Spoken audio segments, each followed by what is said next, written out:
welcome to Flytte Kartina, the place where you can go to watch me scream on camera. Today I'm going to be reviewing the movie Lego Batman, which I'm sure everybody has seen because it's a pretty fantastic movie. Whoever has seen the Lego movie will know that this movie has some pretty high expectations. I mean, come on, we're talking about the two greatest things in the world combined together, Lego and Batman. There's absolutely a ton of pressure on the writers and producers to make this film good and to make it be really cool and fun. Anyways, I'll be going the two basic things, the real rating of the movie and how good it was to me. Finally, at the very end, there will be a spoiler rant. All my angst is probably going to be about how much I love the movie, but some of it might be because I don't love the movie. I don't know, you'll have to watch to find out. First of all, I should go over the real rating of this movie. The official rating, I mean. There may have been some parents who might have thought the movie was a little too PG-13 for kids because Batman has become sort of a darker character because that's what DC Comics is all about. Darkness, yes. Here's the official rating system for the MPAA.org website. Lego Batman is rated on the amazing chart about a PG, which means that there are some things in the movie that parents may not want their kids to see. Does that stop them from seeing the movie? No. No, it doesn't. So, there are reasons that they rated Lego Batman this official rating of PG. Warner Bros. Mentioned in their trailers that the movie was rated PG for, quote, rude humor and some action. Initially, parents see rude humor and then say, whoa, wait a minute there, buddy. This is a kid's movie, what are you doing? I would say that there's definitely some rude humor in the movie. On the frequency chart, I'd say that this was about a 3.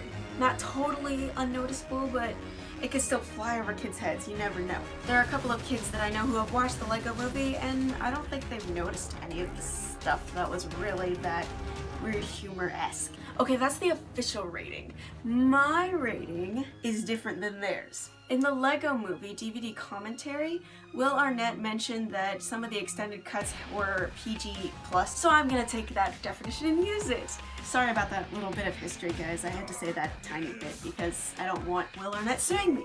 So, my rating of the movie would have to be that PG+. The kind of PG that is borderline for parents just to be wary of what their kids are getting into. There was some dialogue that adults would kind of see as inappropriate that kids would just not get at all, and I'm just warning you about that. I am not saying you should not go and see the movie. Please, please, please, please, please, please, please, please, please don't think I'm saying that. I love the movie so much, but there is like this tiny little warning label that comes along with it when you're going into the theater. And I just want you guys to know about it. This is a movie review after all. If you want more details on the rude humor and some action part, I mean, you can go preview the movie. I don't want to really spoil things for you. I could mention that in the spoiler rant, but I don't know. The next thing on my list is to talk about whether or not I'd see the movie again. You guys can't see this, but on my script I wrote, yes, yes, yes, a million times yes, in all caps because I love the movie so much. This movie really drove home that no man is an island, literally and figuratively, and everybody needs a family of some sort.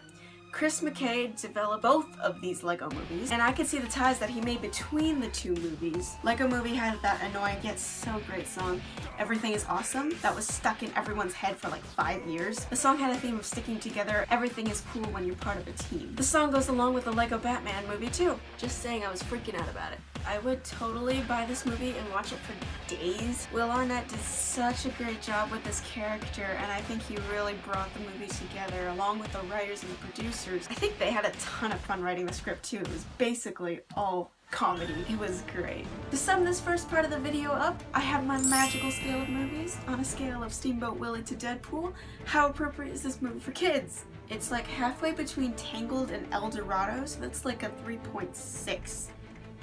That sums up my non-spoiler review for the Lego Batman movie. Thanks so much for being here for me, and I'll be stuck here for another 5 minutes doing the spoiler rant if you guys want to stay. I'm gonna be screaming at the camera some more, so you can have fun watching me doing that.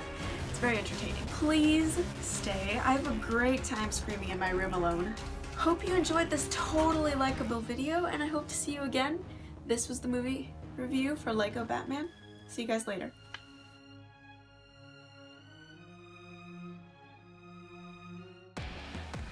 Awesome! You stayed for the most exciting part! Time for the spoiler rant, guys. I'm just assuming you've already watched this movie and you know the ins and outs of it and everything, so a lot of this will just be a recollection of what happened. Black. All great movies start with a black screen. Hands down, he had me at black. Will Arnett from Teenage Mutant Ninja Turtles played Batman, and he was pretty awesome. Zach, how do you pronounce his name? Zach Galifianakis. Anyways, he was in it as Joker, and it took me a minute to remember that he was the awesome guy from G-Force.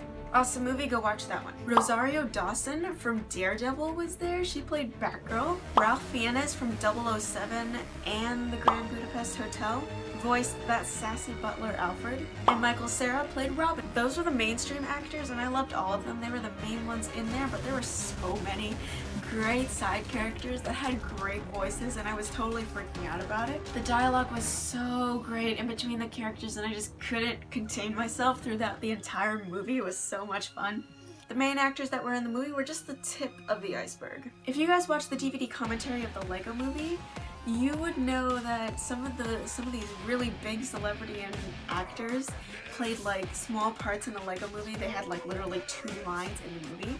Well, guess what? The same thing happened again! Jenny Slate was Harley Quinn and Conan O'Brien was the Riddler.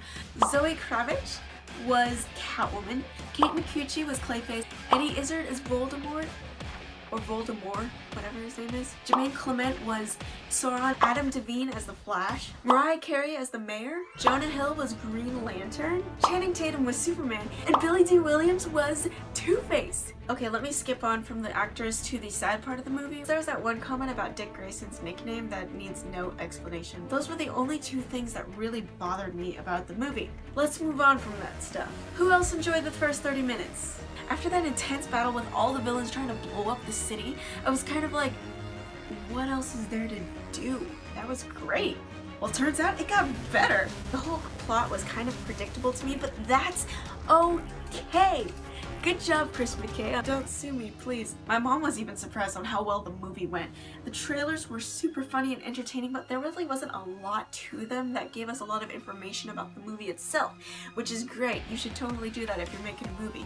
The plot was great. I was just kind of super surprised on how they turned Batman into a villain-ish. Actually, no, forget that. I'm not even gonna open up that can of worms about Batman being a villain all along. It's just like Hydra crap. Don't even mention it.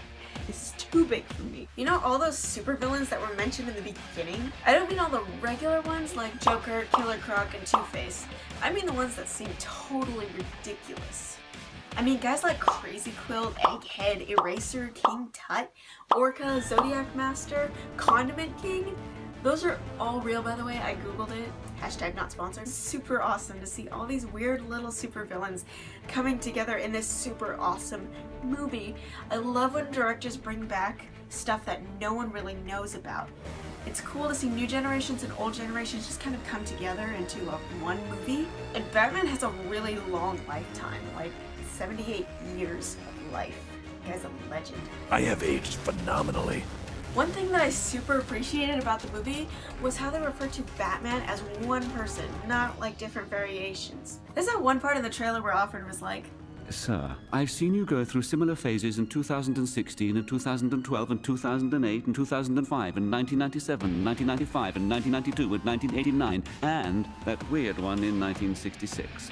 That was kind of funny. I really appreciate that Chris McKay didn't totally murder the title of Batman. He's really just an idea put into different situations. That's the philosophy part of the video. Good job, philosophy students, for catching that. On to something way more fun. Puns and bullets and pointy things. Yes, I can. That sentence basically sums up the movie as a whole. There's so many puns that I won't even mention. My head is already crammed with a bunch of puns because me and my pun buddy have this sort of like war going on and I need to keep up on my puns. What was your favorite part of the movie? Not that I can hear you or anything, that would be weird. That would mean I'm in a Dora episode or something and no one wants to see that. I don't really have one particular favorite part of the movie. There was a whole bunch that I loved, so I'm just taking one out of that bunch and just sharing it with you because, yeah, fun. Every time someone shot a gun, they made that pew sound. Okay, so not the Star Wars one that I just did that's high-pitched and comical. The one where it's all grown men saying it, like a really angry buff man screaming, pew! It's so funny, and you have to watch the movie to laugh at it like I did, because looking at me imitating that sound is not the best use of your time. Okay, literally the whole movie, I could not stop laughing, and there were way too many things in there that I could not handle. So I'm gonna go, but thank you guys so much for watching, and I hope you liked watching my inner nerd come out. See you all on the other side. I really have to work on my outro.